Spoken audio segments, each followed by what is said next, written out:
अस्सलाम वालेकुम and welcome back to my channel. I hope कि आप सब खैरियत से होंगे। तो जनाब आज का व्लॉग मैं स्टार्ट कर रही हूँ शहर से। तो अभी 4:45 हो रहे थे सुबह के और मैं सहरी बनाने के लिए किचन में आ गई हूँ। तो ये मैं आपको पानी दिखा रही थी, रात में इलायची सौंफ और किशमिश डाल के रखती हूँ मैं पानी में।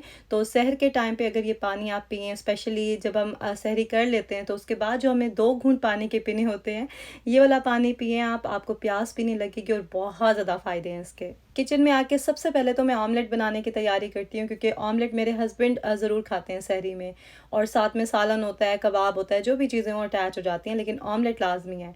और ये देखें, ये दही मैंने कल बनाई थी तो अभी रेडी हो गई है। ये कबाब मैंने फ्राई होने के लिए रख दी हैं, तो अब मैं जल्दी से पराठे बना लूँगी। और आज मैं एक डिफरेंट स्टाइल का पराठा बना रही हूँ, आपके साथ भी शेयर करती हूँ। तो सबसे पहले तो आपने इस तरह से रोटी बेल लेनी है। उसके बाद हम इसके ऊपर घी लगाएंगे। घी अच्छे से स्प्रेड करने के बाद ना हम इसके ऊपर खुश्क आटा लगाएंगे और फिर हम इस तरह से इसको फोल्ड कर लेंगे। खुश्क आटा जब हम घी के साथ लगाते हैं ना, तो उससे पराठा क्रिस्पी बनता है और उसे हैंडल करना भी थोड़ा इजी होता है। तो ये देखें, इस तरह से हम इसको रोल कर लेंगे, फिर हम इसे दोबारा से फोल्ड करेंगे और फिर हम इसके ऊपर एक कट लगाएंगे। ये मैंने कुछ दिन पहले ना इंस्टाग्राम की रील में देखा था, तो अच्छा लगा था मुझे, इसलिए सोचा कि ट्राई करती हूँ। तो 2-3 मिनट के लिए ये पेड़ा बना के इसको रेस्ट देंगे। और जब तक मैं बाकी चीज़ें देख लेती हूँ। फ्रिज में चने रखे थे तो वो गरम कर रही हूँ, और देसी घी का तड़का लगाने से ना टेस्ट डबल हो जाता है। तो साथ में ऑमलेट भी बन रहा है यहाँ पे और कबाब भी ऑलमोस्ट फ्राई हो चुके हैं। एक सहरी का टाइम और एक इफ्तारी का टाइम, ये दोनों टाइम ऐसे होते हैं कि बस जल्दी जल्दी लगी होती है। और मुझे तो खैर इतने पराठे नहीं बनाने होते, लेकिन जिनकी माशाल्लाह से बड़ी फैमिलीज़ हैं तो वो तो आई थिंक ज़्यादा जल्दी उठती होंगी, क्योंकि सबके लिए पराठे बनाने और टाइम पे देना मतलब ये बहुत मुश्किल काम होता है। लेकिन माशाल्लाह से हमारे यहाँ सभी ख़वातीन सुपर वीमेन हैं। अच्छा, ये जो न्यू स्टाइल का पराठा मैं बना रही थी, पेड़ा तो बहुत अच्छा बन गया था, लेकिन जब मैं इसको बेल रही थी ना तो काफ़ी मुश्किल हो रही थी, इसकी राउंड शेप ही नहीं आ रही थी। तो अनइवन भी हो रहा था, लेकिन ये कि बन ही गया कुछ ना कुछ, लेकिन क्रिस्पी था। इसकी लुक इतनी अच्छी नहीं थी, वैसे क्रिस्पी और मज़े का था। रील्स में जब हम चीज़ें देखते हैं और रियल लाइफ में जब हम बनाते हैं तो उसमें काफ़ी डिफरेंस होता है। शायद प्रैक्टिस चाहिए होती है हमें, फिर हम भी वैसे बना लेंगे। जिस दिन बच्चों को स्कूल से छुट्टी होती है ना, उस दिन फिर मैं फजर के बाद सो जाती हूँ और फिर 10-11 बजे उठती हूँ। कल मैं कुरान पाक का तर्जुमा सुन रही थी, तो मैं सोच रही थी कि कुरान पाक में अल्लाह ताला ने बार बार कहा है कि जो माल मैंने तुम्हें दिया है उसमें से खर्च करो, लेकिन हम पता नहीं क्यों फिर भी जमा करने में लग जाते हैं। हालांकि एक बार भी अल्लाह ताला ने कुरान पाक में ये नहीं कहा कि पैसे जमा करो कोई मुश्किल वक्त के लिए या किसी भी चीज़ के लिए, हम फिर भी जमा करने में लगे होते हैं। हालांकि बार बार अल्लाह ताला ने कहा है कि जो माल मैंने तुम्हें दिया उसमें से खर्च करो, मैं और दूंगा, लेकिन हम मुश्किल वक्त के लिए जमा करते हैं और फिर मुश्किल वक्त आ भी जाता है हम पे। कुछ चीज़ें ऐसी होती हैं जिनके बारे में हम सीरियस होके सोचते ही नहीं हैं, यही कहते रहते हैं कि कर लेंगे, टाइम आएगा तो कर लेंगे, बस प्लानिंग में होता है, लेकिन हम उसके लिए सही कोशिश नहीं करते। तो हज करना जैसे अल्लाह ताला का हक है हम पे, तो जिनको भी अल्लाह ताला ने मालो दौलत से नवाजा है उन पे कर्ज है ये अल्लाह ताला का। और देखिए, हम उसके बारे में उस तरह से कोशिश नहीं करते जिस तरह से हमें करनी चाहिए। हाँ, सब मुसलमानों की प्लानिंग में होता है कि हम उम्रा करेंगे, हज करेंगे, लेकिन कब करेंगे इसके बारे में हम ज़्यादा नहीं सोचते। आजकल बहुत से लोग हज के लिए अप्लाई कर रहे होंगे और जिनका हज कबूल हो जाएगा वो बिल्कुल वैसे हो जाएंगे जैसे अभी पैदा हुए हों, जैसे उन्होंने कोई गुनाह किया ही ना हो। तो मैंने तो नियत कर लिया कि इस साल इंशाल्लाह मैंने अल्लाह के घर जाना है, कुछ भी हो जाए मुझे जाना है। तो बाकी अल्लाह खुद ही वसीले बनाता है, हमारी मदद भी करता है, हमारा काम है बस नियत करना और उसके लिए कोशिश करना। तो आप लोगों में से भी कोई अगर प्लान कर रहा है हज के लिए, तो मैं आपको सफ़ा इंटरनेशनल के बारे में बताती हूँ। ये बेसिकली एक फैमिली है जो मिलके काम करते हैं और माशाल्लाह से बहुत सालों से बहुत अच्छा काम कर रहे हैं। तो जो लेडी हैं वो लेडीज़ के साथ होती हैं और उनके हस्बैंड या उनके बेटे जो हैं वो जेंट्स के साथ होते हैं। तो प्रॉपर गाइड भी करते हैं, हर तरह से आपको फैसिलिटेट भी करते हैं, डॉक्टर तक इनके साथ होता है, मेडिसिन वगैरह जो भी चीज़ आपको चाहिए ना, प्रॉपर आपको जो है ना वो गाइड भी करेंगे और आपको फैसिलिटेट भी करेंगे। सुफ़ा इंटरनेशनल कोई नई कंपनी नहीं है, बल्कि ये 2004 से जो है ना हज और उम्रे के लिए स्पेशली अपनी खिदमात अंजाम दे रहे हैं और इनकी रेपुटेशन बहुत अच्छी है। जिन लोगों ने भी एक्सपीरियंस किया है सुफ़ा इंटरनेशनल के साथ, उनको पता होगा कितने ये सिंपल लोग हैं और खुदा का खौफ है इनको। और जिसको अल्लाह का खौफ होता है ना, वो कभी भी किसी को चीट नहीं करता और अपने काम से ऑनेस्ट होता है। वरना हज और उम्रे के मौके पे भी लोग किस तरह से फ्रॉड करते हैं, चीट करते हैं, कहते कुछ हैं और करते कुछ हैं। तो ये सब वाक़यात आप सुनते रहते होंगे। जो लोग फ़ॉरेन कंट्रीज़ में रहते हैं, जिनके पास इतनी इन्फॉर्मेशन नहीं होती, आइडिया नहीं होता कि क्या होगा, किस तरह से होगा, तो उनके लिए तो ये बेस्ट ऑप्शन है, क्योंकि ये लोग आपको हर तरह से हेल्प आउट करते हैं। इवन कि आपका पासपोर्ट भी अगर बनवाना है तो पाकिस्तान से ये बनवा देंगे, आपको जाने की ज़रूरत ही नहीं होगी। आप अपने कंट्री से डायरेक्ट जाएंगे और हज करके वापस आ जाएंगे। और अगर आपने वाया पाकिस्तान करना है हज, तो उस तरह से भी ये आपको गाइड कर देंगे, और जैसे भी आप कहेंगे उस तरह से आपको कस्टमाइज पैकेज भी बना देंगे।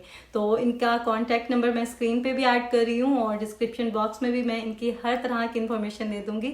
तो आप इनसे कॉन्टैक्ट करें, और जो भी आप इनसे इन्फॉर्मेशन लेना चाहते हैं बिल्कुल ले सकते हैं। इनके पास हर तरह के पैकेजेस हैं, लेकिन मैं आपको सजेस्ट करूंगी कि आप मकतब ए चूज़ करें अगर आप अफोर्ड कर सकते हैं तो। क्योंकि हम लोग स्पेशली जो बाहर के मुल्कों में रहते हैं ना, हम आदी हो जाते हैं सहूलतों के। तो लग्जरियस किस्म का हज और उम्रा ये आपके लिए प्लान कर सकते हैं अभी, क्योंकि हज का मौका है, 2 वीक्स रह गए हैं सिर्फ, उसके बाद क्लोज़ हो जाएगा। और फिर आपको नेक्स्ट ईयर के लिए वेट करना पड़ेगा, जो कि हमें बिल्कुल पता नहीं है कि अगले साल हमारे साथ क्या होने वाला है। पता नहीं हम होंगे भी या नहीं होंगे। एनीवेज़, अगर आप प्लान कर रहे हैं अभी, तो आप सुफ़ा इंटरनेशनल से कांटेक्ट करें। आपको ये इन्फॉर्मेशन भी देंगे और गाइड भी कर देंगे हर तरह से। मेरे लिए आपने ख़ास तौर पे दुआ करनी है कि अल्लाह ताला जल्दी से मुझे अपने घर पे बुलाए। तो पहले मैं प्लान करी थी कि इस साल हम हज कर लें, लेकिन अभी पॉसिबल नहीं था हमारे लिए। इंशाल्लाह नेक्स्ट ईयर की नीयत कर ली है, तो दुआ कीजिएगा आप लोग। और उम्रे का जो है वो तो कभी भी अल्लाह बुलावा दे तो इंसान चला जाता है। तो ख़ैर, यहाँ पे अभी टाइम हो रहा था 2:30। मैंने क्रीम चाट बनाई इफ़्तार के लिए, और फिर बच्चों के साथ कैसे टाइम गुजर गया पता ही नहीं चला। जब मैंने टाइम देखा तो 6 बज रहे थे। तो यहाँ पे इफ़्तार जो है ना 7:15 पे आजकल होती है। तो बस फिर मैं किचन में गई। आज मैंने बैंगन के पकोड़े बनाने थे, और ये मेरी बहुत हिट रेसिपी है, आप लोग ज़रूर ट्राई कीजिएगा। बहुत ही क्रिस्पी और मज़े के आपके बनेंगे बेसन के पकोड़े, जो सबको पसंद आएंगे, और फिर फरमाइश भी करेंगे सबके, बार बार बनाएं आप बैंगन के पकोड़े।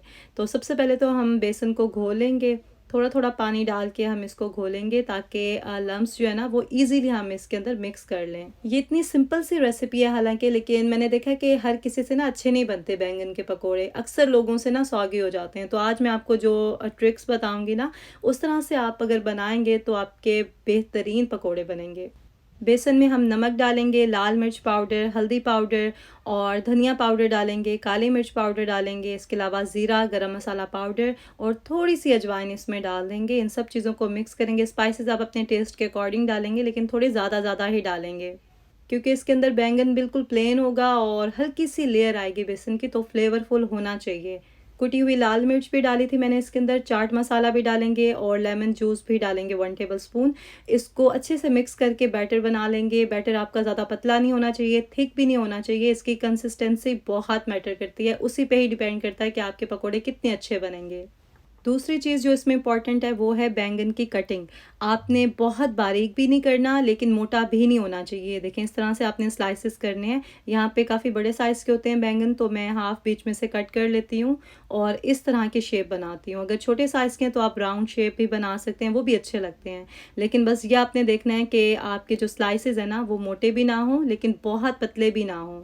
नाइफ़ शार्प होनी चाहिए। अगर शार्प नहीं है तो आप चाय वाला मग लें, उसको उल्टा करके इस तरह से इसको शार्प कर लें। आप करके देखें, ये हैक बहुत अच्छा है, ट्रस्ट मी, बिल्कुल शार्प हो जाएगी नाइफ़। तो इस तरह से हम इसके स्लाइसेस कर लेंगे और फिर इसे पानी में डिप कर लेंगे ताकि ये ब्लैक ना हो। और जब आपने फ्राई करना है उससे बस 2 मिनट पहले, जब आप ऑयल गरम कर चुके हों, तब आपने इसके अंदर बेकिंग सोडा डालना है। मैंने 1/4 टीस्पून इसके अंदर डाला था बेकिंग सोडा, और इससे ज़्यादा नहीं डालना आपने, ठीक है। तो ये देखें, आप कंसिस्टेंसी चेक कर सकते हैं बैटर की। इसलिए मैंने थोड़ा सा थिक रखा था पहले, क्योंकि बैंगन जब हम पानी में डिप करते हैं ना, तो उसका पानी भी इसके अंदर जाता है। ऑयल आपने अच्छे से गर्म करना है, लेकिन इतना भी गर्म नहीं करना कि ऊपर से बर्न हो जाए पकोड़ा। आप निकालें इसे फ्राई करके और अंदर से जो है ना वो फिर सॉगी हो जाएगा। तो ये आपने ख्याल रखना है। आपने मीडियम हीट पे इसको जो है ना फ्राई करना है। और जब आप निकालने लगेंगे ना पकोड़े, तो उससे 1 मिनट पहले आपने फ्लेम बिल्कुल हाई कर लेना है। उससे क्या होगा कि ऑयल इसके अंदर से निकल आएगा अच्छे से। अक्सर लोग क्या करते हैं, पहले फ्लेम हाई रखते हैं फ्राई करते हुए, और लास्ट में फिर क्योंकि बर्न हो रही होती है उनकी चीज़, तो वो फिर लो कर देते हैं। उससे वो सारा जो ऑयल है ना अंदर जज्ब हो जाता है। तो लास्ट में आपने हमेशा, कुछ भी आप फ्राई कर रहे हैं ना, तो फ्लेम आपने हाई कर लेना है 1 मिनट पहले। और फिर आपने दोबारा से इसको बिल्कुल लो कर देना है, क्योंकि नेक्स्ट जो बैच आप बनाएँगे वो फिर आपका बर्न हो जाएगा। बस इन कुछ चीज़ों का आपने ख़्याल रखना है और आप देखना कि इंशाल्लाह बहुत अच्छे मज़े के पकोड़े बनेंगे, और आप फिर हमेशा बैंगन के पकोड़े बनाना प्रेफ़र करेंगे, क्योंकि टेस्टी भी ये बहुत होते हैं और क्विक रेसिपी होती है, इसमें ज़्यादा आपको ना मेहनत नहीं करनी पड़ती। यहाँ पे अली ने ना ट्राइपॉड को हिला दिया था, तो इसलिए आपको फ़ील हो रहा होगा कि ज़लज़ला आ गया हो जैसे। एनीवेज़ इफ़्तार का टाइम अब करीब ही था, बैंगन के पकोड़े रेडी हो गए हैं और साथ में मैंने दही बड़े बनाए थे, क्रीम चाट थी और दाल-चावल थे जो मैंने 1 दिन पहले बनाए थे। तो ऐसे ही करते हैं, हम 1 दिन बनाते हैं, अगले दिन फिर वही लेफ़्ट ओवर खा लेते हैं, साथ में थोड़ी बहुत इफ़्तार की चीज़ें बना लेती हूँ। और जिस दिन मैं कुकिंग करती हूँ, लाइक कोई हांडी बनाती हूँ, उस दिन फिर पकोड़े समोसे नहीं होते, क्योंकि ये चीज़ें हों तो फिर खाना नहीं खाया जाता। अब आपने भी इसी तरह से बैंगन के पकोड़े बनाने हैं इफ्तार में, और फिर मुझे फीडबैक ज़रूर देना है कि क्या कहा सबने और आपको कैसे लगे। तो चटनी साथ में होना लाज़मी है, क्योंकि पकोड़ों के साथ चटनी ना हो तो फिर मज़ा नहीं आता। मैं वैसे तो अवॉइड करती हूँ फ्राइड आइटम्स, लेकिन जब ये पकोड़े बने हो ना तो फिर खुद को रोकना मुश्किल होता है। तो पहले मैंने एक पकोड़ा लिया, फिर मुझे अच्छा लगा, मैंने एक और लिया और लास्ट में एक और भी ले लिया। तो पकोड़े तो जितने भी हो ना वो ऐसे गायब हो जाते हैं, बच्चे भी शौक से खाते हैं और सबको ही पसंद होते हैं। यहाँ पे अब रात हो गई थी, किचन वगैरह सारा क्लीन करने के बाद अब मैं सहरी के लिए ना ये पानी बना रही थी। तो इसके लिए आपने 1 गिलास पानी लेना है, उसके अंदर थोड़ी-सी सौंफ, 1 इलायची और किशमिश के कुछ दाने इसके अंदर डाल देने हैं। आप चाहें तो जग भी बना सकते हैं, अगर ज़्यादा लोग पीना चाहते हैं तो उसमें ज़ाहिर है क्वांटिटी आप उतनी ही रखेंगे। तो बस इसको मिक्स करके कवर करके रख देंगे कुछ घंटों के लिए, तो सहरी के टाइम जब आप उठेंगे तो ये रेडी होगा। व्लॉग अगर अच्छा लगा है तो इसे लाइक ज़रूर करें, और आपसे मिलूँगी नेक्स्ट व्लॉग में। अपना ख़्याल रखें, दुआ में याद रखें। अल्लाह हाफ़िज़।